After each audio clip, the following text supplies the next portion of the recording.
حضور نبی کریم صلی اللہ علیہ وآلہ وسلم کے ارشادات ہیں۔ نمبر 1، مسلمانوں، خدا چاہتا ہے کہ تم اپنی اولاد کے ساتھ برتاؤ کرنے میں انصاف کو ہاتھ سے نہ جانے دو۔ نمبر 2، جو مسلمان اپنی لڑکی کی عمدہ تربیت کرے اور اس کو عمدہ تعلیم دے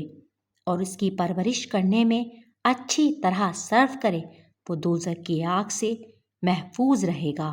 نمبر 3، مسلمانوں، اپنی اولاد کی تربیت اچھی طرح کیا کرو۔ نمبر 4، نبی کریم صلی اللہ علیہ وآلہ وسلم کا ارشاد ہے، باپ اپنی اولاد کو جو کچھ دے سکتا ہے، اس میں سب سے بہتر عطیہ اولاد کی اچھی تعلیم و تربیت ہے۔ نمبر 5، نبی کریم صلی اللہ علیہ وآلہ وسلم کا ارشاد ہے، اپنے بچوں کو نماز پڑھنے کی تلقین کرو جب وہ 7 سال کے ہو جائیں، اور نماز کے لیے ان کو سزا دو جب وہ 10 سال کے ہو جائیں، اور اس عمر کو پہنچنے کے بعد ان کے بستر الگ کر دو۔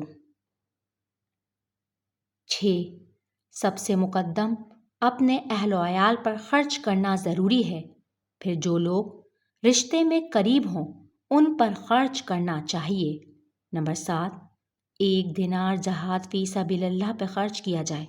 اور 1 دینار کسی غلام کو آزاد کرانے میں، اور 1 دینار کسی مسکین کو دیا جائے، اور 1 دینار اپنے اہل و عیال پر خرچ کیا جائے، تو ان سب میں اجر و ثواب کے لحاظ سے افضل وہ دینار ہے جو اہل و عیال کے نان و نقفے پر خرچ کیا جائے، یعنی بچوں پر خرچ کرنا بھی ثواب اور عبادت کے درجے میں ہے، اس لیے ان پر تنگی نہ کی جائے۔